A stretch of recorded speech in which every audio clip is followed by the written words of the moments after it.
zabezpečiť výstražnou vestou. Ak máme červený trojuholník, takisto označiť niekto nehodil, aby sa nestali ďalší nehody. Keď prídeme k autu, treba si uvedomiť, že každý, kto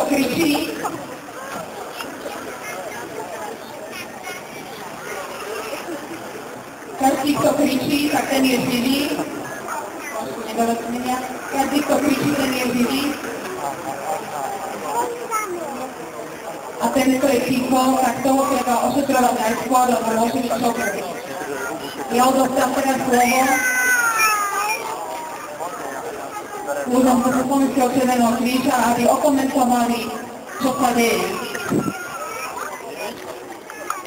Takže boli skontrolované vitálne funkcie, zistilo sa, že vodič je zakriesnený, nemôže byť.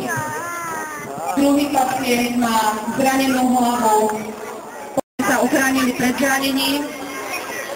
Privoláme na sieťové telefónne čísla 112 alebo 150, 155 rýchlu pomoc.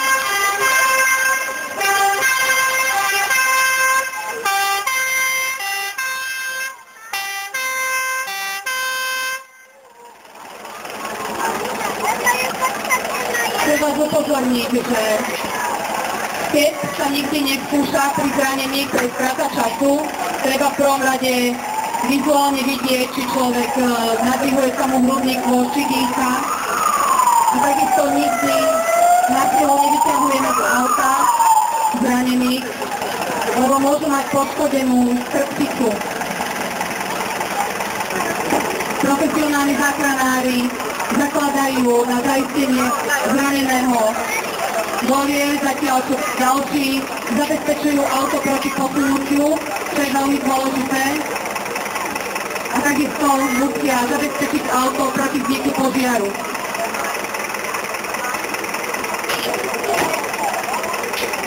Medzi tým nám celý zranený upadol do bezvedomia, takisto dostáva prvú pomoc spôsobom zafixovania.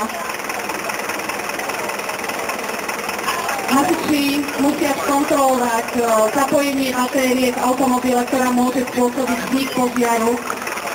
Je to veľmi dôležité, pretože batérie sa môžu nachádzať na rôznych miestach. Čím lepšie auta, tak tým je to zložitejšie.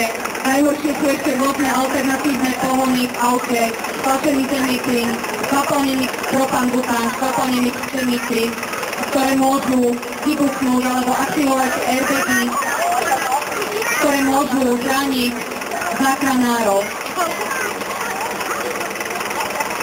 So zraneným v aute treba stále komunikovať, kontrolovať mu vitálne funkcie. Teraz pomocou vyprostovacieho zariadenia, pomocou kliešťov a rozpinákov zraneného treba vyprostiť, tak, aby sa čo najmenšími pohýbaním dostal z auta, aby nedošlo ešte k poškodeniu chrbtice alebo prípadne k ďalším zraneniam. Sa snažia byť stále dokonalejšie, ale tým je ťažšie zranený vyprostiť. Spevňujú sa stredné stĺpiky, alebo sú tam šrouby, ktoré sú na upnutie pásov, ktoré veľmi ťažko ide rozstrihnúť. Každé auto je zhruba ináč riešené, preto záchranári musia byť veľmi dobre školení na to, aby vedeli, ako čo najrýchlejšie a najefektívnejšie sa dostať k zranenému, aby mu bola poskytnutá pomoc a mohol byť odvedený na ošetrenie.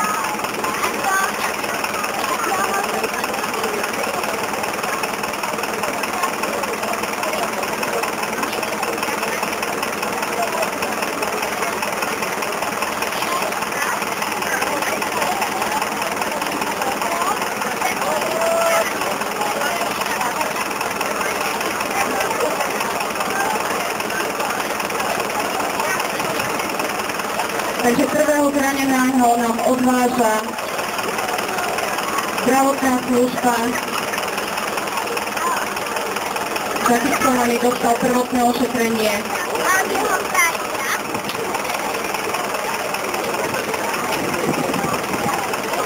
Zatiaľ z druhého zraneného pomaly vyprostujú z auta. Naozaj každý pohyb musí byť pomaly tak, aby trpel čo najmenej.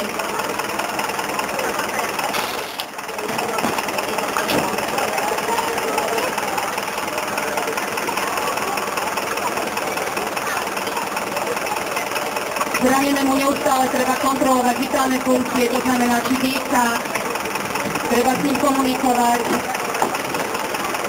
lebo v prípade nejakých vnútorných zranení mohlo by upadnúť do bezvedomia, do šoku. Zistilo sa, že má poranenú zlomenú ruku, takže záchranári mu zakladajú záchrovú blahu.